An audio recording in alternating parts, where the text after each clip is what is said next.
দিয়েছে। ও বাবা রে, দেখা যাচ্ছে না। খালাসিটা এখানে ঢুকিয়ে দিলাম আমি, তারপরে এতগুলো লোক ছিল, কেউ ধরতে পারলো না ওকে। আমরা ওকে ধরো, তারপরে এখানে আমি ফোন করছিলাম পুলিশকে, তা করতে চোখের সামনে লোকটা মারা গেল, চোখের সামনে একদম। বাবা রে, ভাবা যাচ্ছে না। আমি খালাসিটাকে ধরে এখানে ঢোকালাম, মুখে ভক ভক করে মদের গন্ধ, আমি কলারে ধরে, আমি ঘাড়ে ধরে, গেঞ্জি পড়েছিল, আমি এর ভেতরে ঢোকালাম এখানে।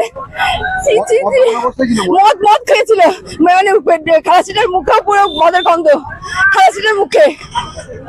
আমি পুলিশকে ফোন করছি, না করতে নিজের লোককে পালিয়েছে।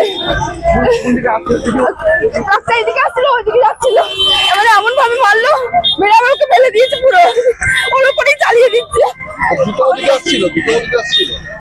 শ্যামবাটি ক্যালের মোড়ের কাছে ভয়াবহ দুর্ঘটনা আমরা দেখাচ্ছি।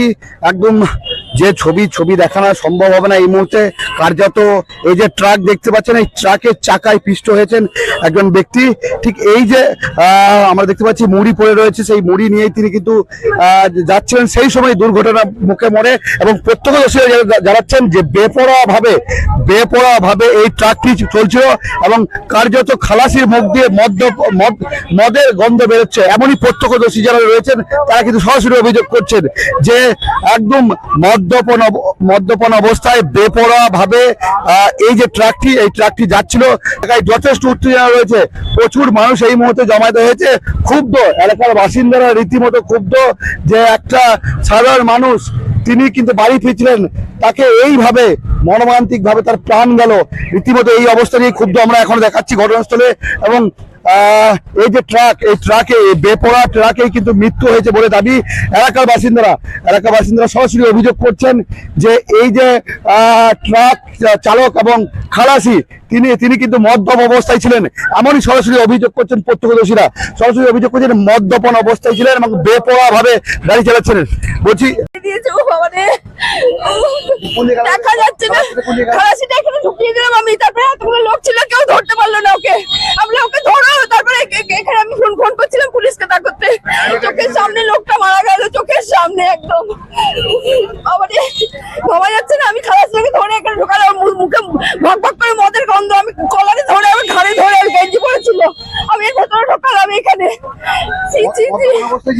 মদ খেয়েছিল, মানে খালাসিটার মুখেও পুরো মদের গন্ধ, খালাসিটার মুখে। আমি পুলিশকে ফোন করছি, না করতে নিজের লোককে পালিয়েছে। রাস্তা এদিকে আসছিল, ওইদিকে যাচ্ছিল, এবারে এমন ভাবে মারলো, মেরে আমাকে ফেলে দিয়েছে, পুরো ওর উপরেই চালিয়ে দিচ্ছে। হ্যাঁ, খুব স্পিড আসছিল, প্রচন্ড স্পিড আসছিল। ওকে ফেলে দিয়েছে, ধরো করতেই থামাও, পেছনে নাও করতে দেখছি পালিয়েছে। আর একজন লোক ওকে ধরেছে, বলছে তুমি তো খালাসি, ওকে ধরেছি, তা করতে আমি ঘরে ওকে ছেড়ো না, তুমি এখানে ঢোকালাম প্রথমে। ওখানে আমি তারপর পুলিশে ফোন করছি, আর তারপর ও কিছুক্ষণ পরে ওখানে পালিয়েছে। ও বাবা রে, চোখের সামনে মারা গেল, চোখের সামনে। তখন এই গাড়িটা এখানে পড়ে আছে, স্কুটিটা, আর তখন জাস্ট লরিটা গিয়ে এগিয়ে গিয়ে ওখানে, কিন্তু লোকটাকে দেখলাম ওখানেই। এবার লোকটাকে কি টানতে নিয়ে গেছে নাকি লোকটা ওখানেই পড়ে আছে সেটা দেখিনি। মানে আমরা জাস্ট জোরে আওয়াজটা পেয়ে বেরিয়ে এলাম বাইরে এসে দেখছি লোকটা পড়ে আছে। তখনই লোকটা যতদূর মনে হলো তখনই উনি মারা গেছেন, কারণ যেহেতু জিপটা বেরিয়ে গেছিল, নাক দিয়ে রক্ত বেরিয়ে গেছিল, তো মনে হলো উনি তখনই মারা। আর সঙ্গে সঙ্গে ওখান থেকে উপর থেকে ড্রাইভারটা নেমে উনি তো ছুটে পালালেন, আর যিনি চালক আর পাশে যিনি থাকেন খালাসি, ওনাকে তো ধরে রাখা হলো। তারপর তো যখন পুলিশকে আমরা ফোন করছি সেই টাইমে উনি এদিক থেকে লাফ মেরে পালিয়ে চলে গেলেন, ওনাকে তো ধরা গেল না। কিন্তু হ্যাঁ, মদ্যপ অবস্থায় ছিলেন, প্রচন্ড মদের গন্ধ পাওয়া যাচ্ছিল মুখ থেকে। হ্যাঁ, খালাসি মদ খেয়েছিলেন। এবার কিভাবে কি হয়েছে, জোরে কিভাবে মেরেছে সেটা অতটা দেখিনি আমরা, যেহেতু আমরা ভেতরটাতেই ছিলাম, সাইবার সেলে ছিলাম। না কিচ্ছু ছিল না, কিন্তু এখানে ওই দুটো গাড়িই ছিল। এমনি এখানে আরো অনেক লোকজন ছিল, তো জানি না ঠিক, এখানে আর কোনো চার চাকা বা কিছু দেখিনি আমরা। এই রাস্তা এটা খুব একটা গুরুত্বপূর্ণ রাস্তা, এখানে শনিবারের হাট আছে, বিশাল একটা জনবসতি আছে, প্লাস এখানে একটা হাই স্কুল আছে। মানে এখানে বিশেষ কিছু দিন ছাড়া এখানে কোনো ট্রাফিক পুলিশকে দেখা যায় না, পুলিশের রাস্তার কোনো নজরদারি পর্যন্ত নেই। গাড়ি কি বেপরোয়া ভাবে আর বেপরোয়া ভাবে এই রাস্তাতে গাড়ি চলে? আর তাছাড়া তার সঙ্গে সঙ্গে আমি মানে পূর্ত দপ্তরকে বলবো এই রাস্তাটা কনস্ট্রাকশনটাই ভুল আছে। এইভাবে একটা রাস্তাকে ওইভাবে আটকে যায় না, এদিকে ঘুরে যাচ্ছে এদিকে ঘুরে যাচ্ছে। সেটা থেকে পিডব্লিউডি ইঞ্জিনিয়ার আধিকারিকরা এসে দেখো এই রাস্তার ইয়েটা কি করে ঠিক করা যায়।